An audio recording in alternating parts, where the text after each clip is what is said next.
Hey, my name is Rowan Smith and I want to welcome you to the Training for Trekking podcast. Now, this is the world's very first podcast which is entirely dedicated to helping you train, prepare and conquer your upcoming hike, trek or mountain adventure. So once a week, I'm going to be giving you quality and practical information on the subjects of physical preparation for trekking, dealing with altitude and nutrition on the trail, so you can know everything you need to be doing to have the best chance of a safe, enjoyable and successful adventure. So now you know what you're in for. Let's get into today's episode. Alright, so welcome guys. Today we're going to be talking about gym training for hikers and trekkers. Now I'm going to preface this by saying that I do love to lurk on these hiking forums and groups on the internet. And I love to sort of watch what's been said in the adventure community about a whole bunch of different subjects. And I use a lot of what I see on these places as inspirations for my content. So my emails, my social media posting, my articles, and also this podcast. And whenever the subject of gym training comes up for hikers and trekkers, it never really gets a thorough and unbiased discussion. You know, it is a bit of a funny one. So on one side of the argument are the hiking purists. So these people are absolutely adamant that the only type of training you need to do for hiking is to be outside and train. And that will get you strong, fit, stable, and resilient purely by training with what nature has provided us. On the other side of the argument are the people who love the gym, who for a number of reasons would much prefer to do the majority of their training inside in the gym environment and only go out hiking when it's absolutely necessary. And because the internet is what it is, this never really gets properly explored. And people on these posts have already made up their minds and they'll just argue their point of view to the death. And for the people who are in the between, they don't really get the full comprehensive spread of knowledge to make up their minds either way. But hopefully, if you are listening to this podcast, you're a little bit more open-minded than that. And you're here because you're searching to expand your knowledge on all things training for trekking. And you're not just trying to confirm your pre-existing opinions, or at least I hope you are. And today I'm going to be taking the opportunity to explore this subject a little bit deeper and discuss the benefits and the drawbacks of both gym and outdoor training for a few relevant aspects of trekking fitness. So hopefully by the end of this, you'll be in a really good position that you can make your own decisions about how you want to go about your training. Now, as I said just then, I'm going to break this up into a few different aspects of fitness and work our way through there. So to start with, we're going to talk about aerobic fitness, which is the single most important aspect of fitness for any type of hiker or trekker. Now, your aerobic energy system is the energy system in your body, which produces energy while using oxygen as a fuel source. And when you're on the trail, this is going to be used 99% of the time, and it's absolutely essential that you develop it. Now, this is done through long duration, steady state exercise. So anything that's just going to go for a long amount of time, which you can sustain relatively easily and just go and go and go and go. Now, when you're training outdoors, this is usually done through hiking on the trail, which is, pretty obvious to most people. Most people have in their preparation. So the pros of hiking on the trail and doing your aerobic fitness outdoors is, number one, it's enjoyable. So we all love hiking if we're here. We all love being outdoors. It's purely just a pleasure and it doesn't actually feel like training. Number two, it's sort of unpredictable in the sense that, there's lots of ups and downs. There's lots of, a little bit of instability. There's, you never really know what's going to be around the corner. And it just adds a little bit extra element to both your fitness and also the enjoyment of being out there. And also finally, it's, very, very specific because it's exactly what you're doing when you're trekking and preparing your body for that. So you can't really go past that.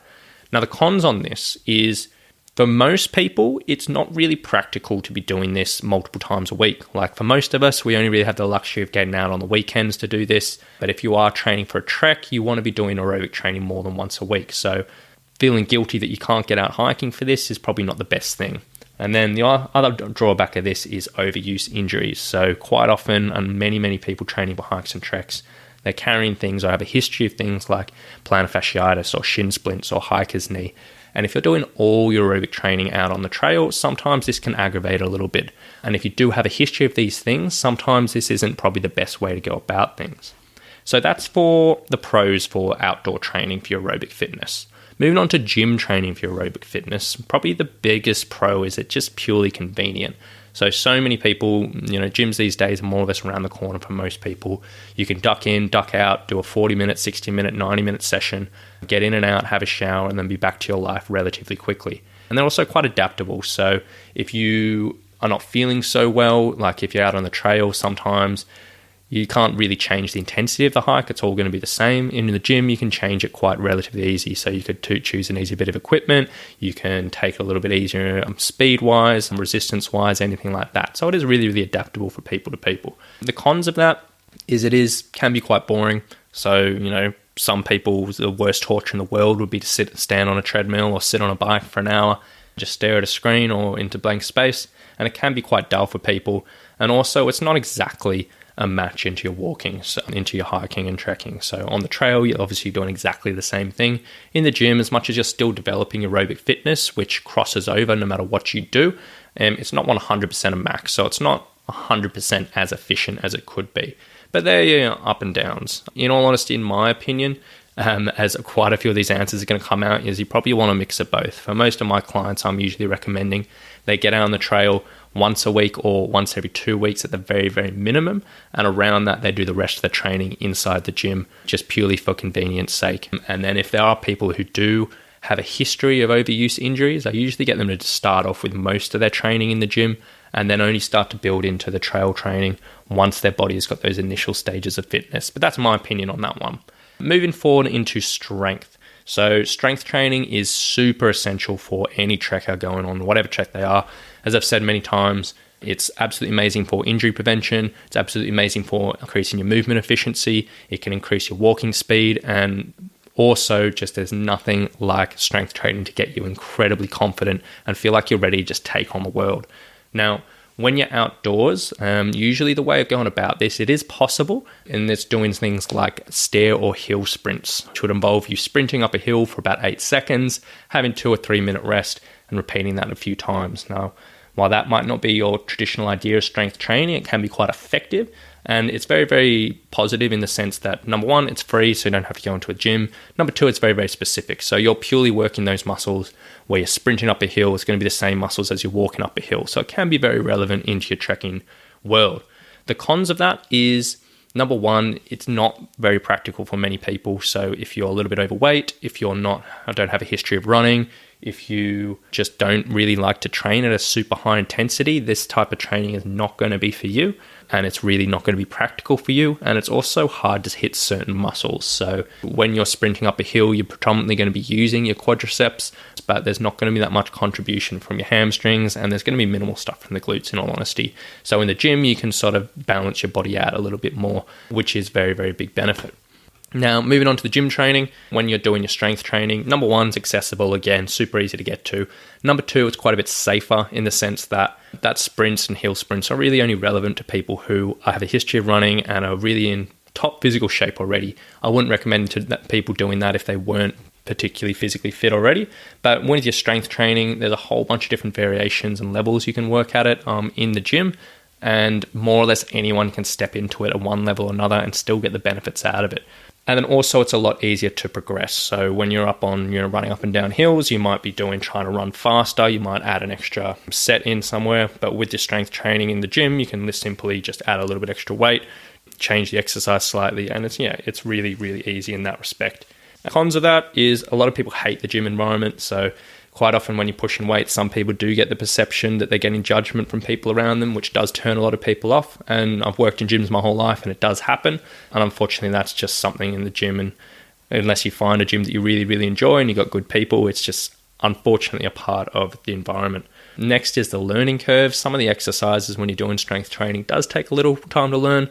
So, it might take 4 weeks to get your head around a particular exercise before you have to start pushing a little bit of weight, but that's just like anything, it does take a while to learn. And then there's sometimes too many choices in the sense that there's so many machines, so many bits of equipment, so many different exercises you could be doing. Some people get a bit spoiled for choice and they just don't know what to do. And simply when you're outside, there's 1 or 2 things you can be doing. Inside, there's literally dozens and hundreds. So sometimes that gets a bit too much for everyone. In my opinion, for the strength training, I much prefer doing stuff in the gym purely for the fact that it's convenient, it's safe, and it's very, very easy to control. So in my opinion, I like the gym, but again, this is all up to you. Moving forward, the next one we're going to talk about is muscular endurance. So muscular endurance is sort of the ability of a muscle to produce force for a reasonable amount of time repeatedly. So this is when your legs are burning when you're going up hills or you're going upstairs and you're just trying to really give a bit of force and a bit of oomph, but you just need to do it over and over and over and over again. So obviously this is incredibly relevant for trekking, and it's something everyone needs to develop. Now, outdoors, when you're doing this type of training, this would be things from like loaded hill intervals or stair intervals, where you put a bit of weight in your pack and you go up a hill or a long set of stairs, and you'd really try to simulate that burn in the legs and try to train that to adapt it. Now, this is really good because, number one, it's incredibly specific, as in like it's exactly what you're going to be doing on the trail. It is pretty easily accessible. Most people can find a hill or a set of stairs. And the cons of it is it does get a bit repetitive, so there aren't a huge amount of variations with this type of training. So if you've got a long-term training program, some people get pretty sick of it after 4 or 5 weeks of doing the same hill or the same type of thing. And also overuse injuries. So if you are doing quite a bit of hiking on your trail, if you are doing lots of work on your feet and you are including this type of training, it can add up to things like plantar fasciitis, shin splints, knee pain, and you are weighing up that risk there. On the other side of things, you've got your gym work for your muscular endurance. So this would be when you're doing higher repetition strength training, so things like 15, 20, 25 repetitions, maybe doing circuit training, stuff like that. But number one, it's a lot more controlled. So as in a positive, meaning you can go at a steady pace, you can make sure that there's nothing slipping, sliding around you, which might be happening on a hill, and you can just make sure you're fully concentrating on what's going on. You don't have to worry about any other things. Number two is balanced in the sense that, as I was talking about before with the hill sprints, sometimes it's hard to hit particular muscles. And when you're doing your stairs and hills, usually, again, it's pretty quadricep dominant, which is very, very important, but sometimes other muscles get missed. So when you're doing it in the gym, you can make sure these muscles are getting what they need. Now, the cons of this in a gym environment are, in all honesty, the only one is it's a little bit boring for some people. Some people hate being in the gym. They hate doing higher repetitions, and it's just a bit dull. And then also the fact that quite often people might take this a little bit too easy to get the benefits they want. So they might just be doing very, very light weights, and they could do all day, and it's just a psychological thing. They can't really push themselves.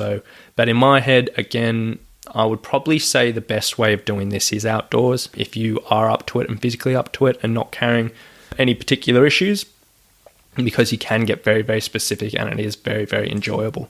So finally, we're going to be talking about trek-specific fitness. Now, this is really, really what we're talking about, is that specific things that make trekking what it is. So the unpredictable nature of the trail, the ups and downs, the unstable things you're going to be coming across, the specific skills you need to be learning. All those bits and pieces that just make trekking a little bit harder than, say, just walking around on a normal flat path. When you're outdoors, obviously, again, it's going to be specific. So you are going to have to tackle all of these things, whether it's up and down hills, whether it's going upstairs, whether it's river crossings, rock scrambling, X, Y, and Z. Everything that you are going to tackle in your trek, you can more or less tackle while you're training on the trail. The only con when it comes to this, again, is the overuse injuries. So if you are spending so much time on the trail, you can build up with these things, but we've already talked about that. In the gym, if you are trying to replicate this trek-specific fitness, it's accessible. You can just duck around the corner to the gym and you can get on a stepper and do stepping, or you can get on a treadmill and do hill intervals. But in all honesty, it doesn't really compare. And the big cons of it are, if you are doing these things where you're training for, say, elevation, there is no downhill. So when you're trekking, obviously you're going up and downhill. The body takes different strains in different ways. I've said previously that downhill walking can put a whole bunch of stress on your knees, which you want to avoid it in excess. But if you do need to train it in one aspect or another, so if you're trying to replicate all your elevation training inside the gym and you're just doing the uphill portion, when you get on the trail, it is going to be really, really tough for you. And the other drawback of this is just no unpredictability about this. So the trail is unstable, it is unpredictable, you don't really know what's coming up.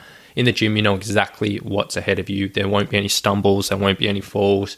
And while this can be good in some respects, if you're trying to replicate the specific trek fitness, it's probably not the best. So I would say trying to do your trek skills outdoors is always going to be the better option. So all in all, what comes out on top? Well, for me, in all honesty, it's a mix of both, which I know is a bit of a cop-out answer, and I know that was probably what you're expecting, but it was, as with all things, the answer is usually in the middle of the two extremes. There are so many positives of training outdoors and also in the gym, and I purely think for the modern lifestyle and convenience sake and also safety's sake, everything should be mixed up and you should be getting the best of both worlds. That's how I like to do it with my clients. Obviously, there's a whole bunch of different ways of going about things, but hopefully now you have a little bit extra information around the subject that you can make your own decisions and choose your own preferences. So that's us done for today. I really do hope you've enjoyed the information today. If you do have any questions about any of this, feel free to swing me an email anytime at rowan@summitstrength.com.au. But I hope you enjoyed it, and we'll talk to you very, very soon.